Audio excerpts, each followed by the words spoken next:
Hello sir.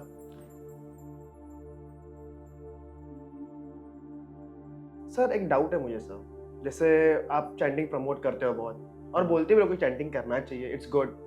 But मैंने बहुत बार observe किया है सर आपको कि आप कभी कभी बोलते हो, जैसे उस दिन मेरे किडनी वाले पेशेंट आए थे सर आपके पास, मैंने अच्छे से ऑब्जर्व किया सर। आपने उनको अच्छे से पूछा प्यार से कि सर आपके मैडम को कि क्या चैंट करते हो बताओ, तो मैडम ने गायत्री मंत्र बताया और 2-3 मंत्र बताया, आपने कुछ नहीं बोला वाओ और बताओ। तो आप सब पूछ के निकालते हो पेशेंट से, लेकिन एट दी एंड आप बाद में बोलते हो कि बंद कर दो। मतलब मुझे समझा नहीं, और ये बंद करने के बाद उनमें चेंजेस भी दिखते हैं सर, तो ये क्या मतलब एग्जैक्टली कैसे होता है सर, ये पूछना था मुझे। क्या बात है, एक बहुत अच्छा सवाल आज आपने पूछा है, उसके लिए प्रेक्षक और हम खुद आपको धन्यवाद देना चाहेंगे। बेसिकली ना मोहित जी, आप जानते हो कि एक कर्म एक्सपर्ट होकर लोगों की ट्रीटमेंट करना इतना आसान नहीं था। काफी चीजों को सीखना, सबसे बड़ी बात आती है ना, उपलब्धियां होती है जब लोग बताते हैं ना कि मैं ये चांट करता हूँ, मैं गायत्री, श्री सूक्त, हनुमान चालीसा, स्वामी समर्थ जाप, हम 4 चांट जाप करते हैं, अलग अलग माला यूज करते हैं, हर एक का अपना एक इम्पोर्टेंस है। अगर आप साइंस की बात करें, शास्त्रों को पढ़े तो माला के भी अलग अलग भिन्न भिन्न प्रकार है। तुलसी माला होती है, रुद्राक्ष माला होती है, उसमें पंचमुखी होती है, इसके बाद आपकी स्फटिक की माला होती है, रक्त चंदन की माला होती है। चैंटिंग में भी अलग अलग मंत्र होते हैं, उसके अलग अलग मीनिंग है, और चैंटिंग करने के 5 तरीके भी बताए गए, परा, पश्यंती, अपरा, ऐसे नाम दिए गए शास्त्रों में। अब अगर लोगों को मैं कहूँ कि इसे करना बंद करो, तो क्या लगता है आपको लोग सुनेंगे? नहीं, इनिशियली नहीं, और इनको कन्विंस करना बहुत मुश्किल था, और इसलिए हम इसके ऊपर डीप में गए, इसकी साइंटिफिक स्टडी किया और लोगों को बताना शुरू किया। कुछ उपलब्धियां हासिल हुई। अब आपने बात छेड़ी दी है किडनी डिसीज की पेशेंट, आज हम बात भी किडनी डिसीज के पेशेंट की करेंगे। मुझे अब भी याद है, ये बात मुझे लगता है आज से 3 साल पहले की होगी। पेशेंट मेरे पास आई है, आपको रेफरल से आई हुई है।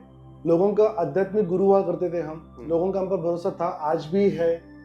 तो काफी सारी चीजों के बारे में लोगों की मानसिकता हमने जानी है। तो वो पेशेंट ऐसे ही एक ग्रुप से आई थी। अब यहाँ होता क्या है ना दोस्तों, उस पेशेंट को क्रोनिक किडनी डिसीज है, ऑफ कोर्स डायबिटीज है, डायबिटीज इंसुलिन डिपेंडेंट है, एक डॉक्टर करके बता रहे जब को हाइपरटेंशन है। पेशेंट का कहना है ये सब होने के बाद मुझे कुछ नहीं हो रहा है, आई एम एब्सोल्युटली नॉर्मल, मुझे कोई दिक्कत नहीं है, पर पेपर पे सब आ चुका है। अब हम डिटेल्स में जाने की कोशिश करते हैं कि ये सब अगर बिगड़ गया है तो प्रॉब्लम क्या है। लेकिन वो जो लेडी हमारे सामने बैठी, उसका ओरा इतना खूबसूरत है, इतना पॉजिटिव है कि इतने पॉजिटिव ओरा में ये सब डिसीजेस कहाँ से आ गई। अगर कुछ कार्य कारण भाव, इसे कहते हैं हम कॉज फैक्टर, राइट। तो कॉज एंड रीजन, कि हर चीज का कोई ना कोई कॉज है और तब जाके कोई घटना घड़ी है।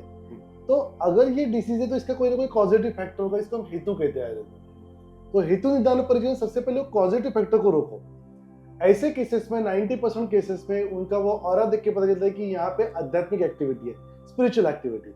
अब हमने पूछना शुरू किया कि आप योग, प्राणायाम, मंत्र जाप कुछ करते हो?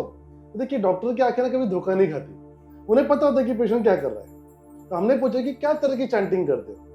उन्होंने बताना शुरू किया, सर मैं गायत्री मंत्र करती हूँ। तो वाह क्या बात है, कितने बार करती हो?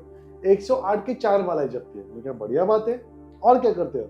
हम यहाँ पे श्री सूक्त करते हैं। अरे वाह बढ़िया बात है। ऐसे करते करते करते करते पता चला कि कम से कम अलग अलग 4 मंत्रों की चैंटिंग कर रहे, सुबह उठ के कर रहे, दिन में एक बार पोथी भी पढ़ रहे। पोथी रैंडम है, आज 2 पन्ने पढ़ ले, कल 4 पन्ने पढ़ ले, कल नहीं पढ़े, और दिन भर मन के मन में चैंटिंग भी कर रहे।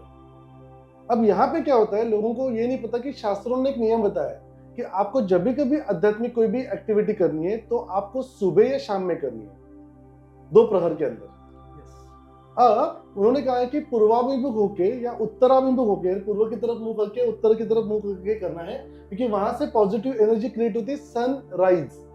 एंड नॉर्थ, बिकॉज हमारा सन जो है ईस्ट, साउथ, वेस्ट, तो नॉर्थ हमारी बच्ची, इसलिए हिमालय की दिशा देखिए, वहां पे पॉजिटिव सोर्स ऑफ एनर्जी है।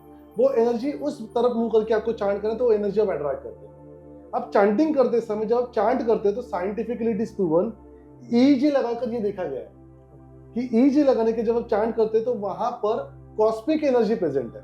कॉस्मिक एनर्जी को हम आध्यात्मिक ऊर्जा भी कह सकते हैं। ये alpha, beta, gamma, theta, delta, इस 5 फॉर्म में प्रेजेंट रहती है, जबकि नॉर्मल हमारे व्यवहार में ये नहीं दिखती।